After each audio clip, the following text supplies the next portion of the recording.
gonna fail 10 times, but you know what? It's cool. Because on the 11th time, you'll succeed. Oh, you'll succeed, all right. And it'll feel good. And while you're over here living the life of your dreams and complete happiness, guess where they're gonna be? That's right. They'll be failures, the real failures, over there where it's safe, scared to fail. Ironic, isn't it? You know, a lot of people come up to me and they ask me, Marco, what is it that motivates you most? And to answer their question, I reply back with a question. I say, what if I told you that you had 1 week left to live? Would you regret not pursuing your dreams, passions, and desires? Would you regret not living your life to the fullest? Would you regret not spending as much time with your family, friends, or loved ones? You know, Steve Jobs said in a speech one time that he used to wake up every morning, look in the mirror, and ask himself questions like this. And he said that if the answer was yes for too many days in a row, then he knew that he had to change something. And that should go for all of us. If you're living a life that you would not be okay with losing because you weren't able to do things you wanted to do, then now you know that you need to change something. Life is simply too short and unpredictable to not live exactly the way that you please. It is ridiculously unpredictable. It is possible that on any given day to die at any point throughout that day without ever being able to see it coming. You know, when I was 13, I had this teacher who was an absolutely amazing person. I'd known him for several years then, and he had 2 kids, a loving wife. He was a man of God, contributed to the community. He gave us everything that he had, and he would bike to school every single day. I always remember him come to school on his bike, and one morning on his way to school, it was early in the morning, he was crossing an intersection. A reckless driver comes out of nowhere, hits him, he dies on the spot, on the moment of impact. His death taught me so many valuable things in life, and one of them being that it went on to show that no matter how much you don't deserve to die, and no matter how good of a person you are, and no matter what your situation is, no matter anything, it goes to show that death is inevitable and random, and it will eventually consume each and every single one of us, whether it's in 50 years, in 10 years, next year, or even tomorrow. You cannot control it. The people around you cannot control it. As long as you're at the wrong place, at the wrong time, your whole life could disappear in the blink of an eye, along with everything you wished you could have done. Whether you're walking down the street, whether you're stepping into the elevator, whether you're walking down the stairs, whether you're just existing. Listen, you'll see people from nowhere die of a heart attack. Gone. No family history, no symptoms, no causes, nothing. It happens, and that's the cruel life that we live in. And it's something that we cannot control. So what I want to make clear is that regardless of the path that you take in your life, at one point, death will consume you. It doesn't care whether you floss your teeth in the morning, whether you raise a family or not, whether you go on to be rich, poor, a success, a failure, whatever. You are still going to die at one point. It is that simple. And knowing that you're going to die soon should be the biggest motivation to both make the difficult decisions in life and to get your ass out of bed in the morning. So now the question becomes, what is it that you truly have to lose?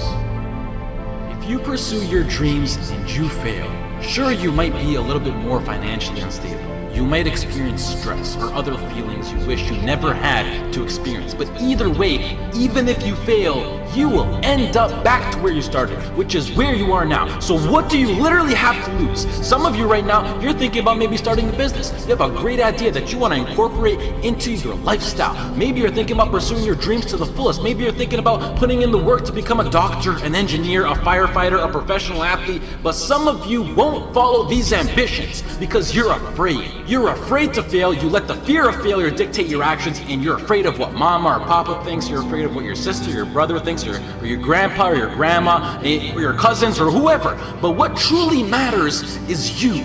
You are in possession of a gift. You have a talent, and whatever that talent is, you can make yourself and the people around you a stronger and better place with it. But sometimes the only way to do that is to take a risk. At one point, you have got to take a leap if you want to make that gift that you have become a reality. Otherwise, society will gladly accept you as a 9-to-5 slave working just to pay off your rent and to stay alive and to live for the weekend, which is the absolute worst way to live. If you don't jump, believe me, if you don't pursue your gift, you will live a life full of regret, and your gift, your dreams, everything that you ever had to offer to the world will die with you. From first-hand experience, I am pissed off at myself. I am pissed off, and I regret so much in my life. I can't even fathom explaining it. Not about what I've done, but what I haven't done. All the opportunities that I turned down, and all the chances that I never took just because I was afraid or because I was worried about what other people think. And I officially decided to sit down. I sat down for weeks. I didn't just think of what I'm saying right now. I didn't think of it overnight. This is months. This is months of thinking, and I just sat down and I just wrote. And after comparing the randomness of death versus the chance of you failing while relentlessly pursuing your dreams versus the chance of you living a terrible life because you failed at pursuing your dreams versus just calling it a day right now and living a traditional Western world lifestyle versus everything you can think of versus absolutely everything. And I can gladly say that right now, as of this moment right here, I would rather live each day as if it were my last and take every risk possible in these sacred moments that I have on earth now to make myself as successful and happy as possible than to be sitting in my deathbed when I'm 90 years old regretting not taking a chance and thinking about what my life could have been if I just jumped when I was 18 or when I was 15 or when I was 22, because tomorrow is not a promise. I would rather die trying to live my dreams than to live a longer life filled with regret. Life is too short and too unpredictable to live it. I've seen it firsthand. It is not worth it to live it safe, basic, and traditional. But do you know why most people choose to live that safe life over taking risks in their life? I mean, there's a pretty good argument not to. Why would you? Why would you take a risk that puts you through stress, puts your family through stress, makes you lose sleep, makes you lose time, makes you put in the extra work, makes you take ridiculous chances that are 1 to 1,000? You know, but before I even continue, the fact that I'm even sitting here and talking is astonishingly ridiculous on its own. The chance of you being born is 1 to 400 trillion. That number is so big you cannot even wrap your head around it. But okay, what I wanted to say was that the reason why people don't want to take these risks is because right now they feel like they got a lot to lose and that their current situation is relatively nice, and most importantly, right now, they are comfortable. They got used to living basic within society standards, being with their friends every now and then, being well rested. They got comfortable. And when you get comfortable, you don't want to move. And that comfort zone, I like to call it the danger zone, because this comfort zone will persuade you to stay in there for as long as possible. And it is, I know how it is. I know the comfort zone. It is so convincing. It is so hard to escape comfort. I know. And as it persuades you to stay in there, you will literally, unconsciously, see, I'm so serious when I say this, you will literally see your whole life go right by you. And the main reason that I'm serious about this now is because I am pissed off for greatness. I want to move mountains, and like Ray Lewis once said, if you're not pissed off for greatness, then you're okay with being mediocre. And I am definitely not okay with being average, and I don't think anyone should. But anyways, to address why I'm even talking about any of this at all in the first place is because I recently got an offer to move out to Los Angeles, California to live with 2 other entrepreneurs as a content creator and media influencer. And it makes me sad because it's opened up my eyes to see what I truly have in store for me, what's waiting for me out there in the future. And it's just a tiny glimpse of what I'm capable of achieving within my short life. However, I doubt that I could get the right legal paperwork done in order to move to the US to work for a job such as YouTube, which is really non-control of the government, and The last thing that I want to do is to go to the US to work an illegal job as an illegal immigrant. So as of this moment, I feel like I have to pass up yet another opportunity. And it makes me feel like I just keep letting my dreams slip from my hands once more. And now that I've seen the reality of what is possible, this house in LA next to the beach on California with a huge city, great weather, and working a job that I would absolutely love and live for with people who share the exact same dream and vision, it has me thinking like, hell yeah, I would gladly die chasing this dream relentlessly than never chase it at all and play it safe and being trapped within my own mind of thinking about what my life could have been. I hope to do more videos like this where I speak because they're really like a therapy for me and it helps me get my mind off things and hopefully some people can be influenced by what I'm actually saying. I would also like to say that I think education is extremely important and plays a crucial